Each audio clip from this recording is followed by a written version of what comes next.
Our journey begins in Gennevilliers, then further out through Argenteuil and finally onto distant Grigny. Les pouvoirs publics sont en partie responsables de ce qui s'est passé pendant plus de 20-30 ans dans les banlieues françaises.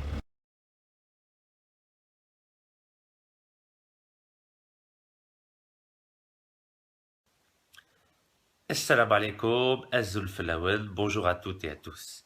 Ici avec vous Rachid Dekaz, ancien candidat aux élections présidentielles algériennes, mais si j'ai décidé de prendre la parole aujourd'hui, c'est pour apporter mon total soutien à un homme de conviction, à un homme de valeur, à un homme qui a toujours défendu les musulmanes et les musulmans depuis 20 ans que je le connais. Cet homme, c'est Hassan Ben Barek, qui est candidat pour devenir député de la circonscription de Gennevilliers, Colombes et Villeneuve-la-Garenne. Je compte sur vous pour que dimanche 11 juin 2017, vous votiez pour Hassan Ben Barek. Sahar Torkoum ou Sahar Ramadankoum. Salam alaikum, voilà au sujet de mon petit frère Jamel Rahmou, moi je m'appelle Garmaoui Karim, mon petit frère s'est fait tuer en 2011 à la prison de Nanterre par les surveillants salement. Et voilà, et Hassan Ben Barek il était là, il a toujours été là, il s'est mobilisé pour nous, pour notre famille et pour Sarat Zerezat au port et tout ça de Gennevilliers, la mosquée qui voulait détruire, c'était lui qui était là. Et voilà, il a toujours été là et voter, voilà, il faut voter pour Hassan Ben Barek le 11 juin.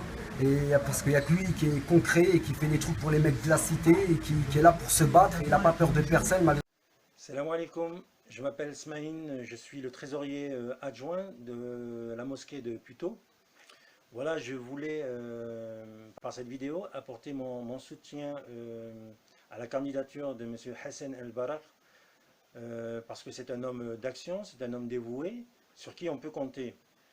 Pour preuve, la communauté musulmane, il y a quelques années en arrière, lorsqu'elle était en difficulté pour trouver un local, parce qu'il y avait des travaux qui étaient de reconstruction de la mosquée qui étaient en cours, et par l'action constructive de M. Hassan El Barak, nous avons pu donc trouver un local. C'est le local actuel à la Défense, donc au chapiteau. Donc on le remercie vivement pour son action bénéfique. C'est un homme avec une éloquence, avec un franc-parler et avec une volonté de bien faire.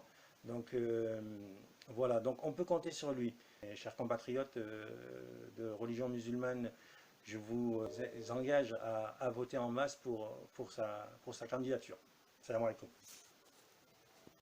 Bonjour à tous, je me présente, Lakhdar Awassi, anciennement président du Club de lutte et animateur du Club de lutte.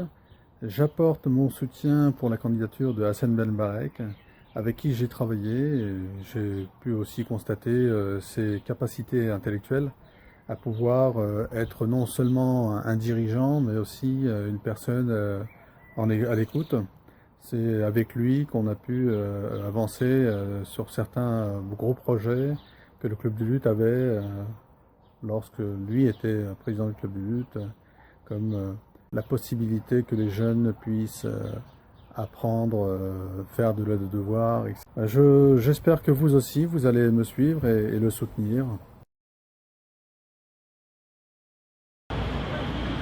On vient nous supprimer notre mosquée et de construire une fourrière à la place. Bonjour, donc je m'appelle Hassan Ben Barek. On mène nos actions.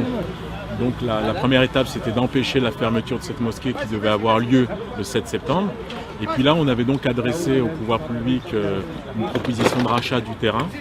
Et donc on demande concrètement à la fois au pouvoir public des réponses concernant le devenir de cette mosquée. Selon l'administration pénitentiaire, Jamal avait été placé au quartier disciplinaire le 30 septembre parce qu'il avait agressé un gardien. Le 3 octobre, il est conduit aux urgences dans un état grave. Il décède 4 jours plus tard. L'administration soutient qu'il s'est pendu, mais ni sa famille ni ses amis ne croient au suicide. Le jeune a 23 ans, il doit se marier, il a des projets professionnels. C'était moi à titre personnel, je le connaissais depuis plusieurs années. C'était quelqu'un de volontaire, de positif, dynamique. Je le vois mal se suicider. D'après les photos, il a beaucoup de traces d'hématomes, de traces de coups.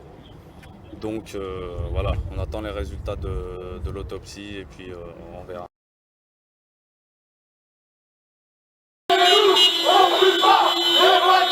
La banlieue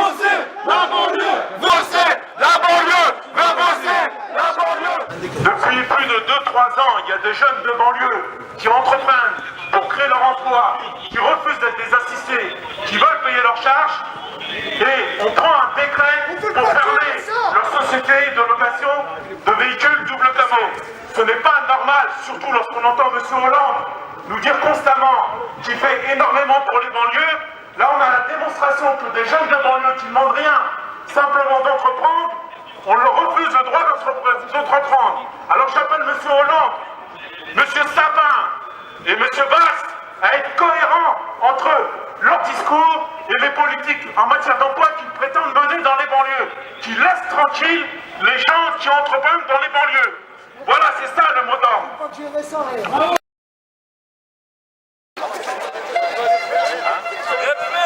L'Akdar est venu me voir en me disant qu'on avait expulsé sa famille, et donc dans sa famille il y a 5 frères et sœurs, dont une sœur qui est handicapée à 80%.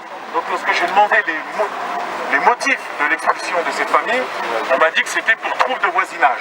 Généralement, on expulse des gens qui ont des impayés de loyer ou qui cumulent pendant plusieurs années des impayés de loyer. Ce que je peux à peu près comprendre. Le motif de trouble de voisinage plus condamner la famille à payer 500 € pour les frais de justice et ne pas contraindre la ville de Gennevilliers à reloger la famille Kadir, j'ai dit que là, c'était pas possible.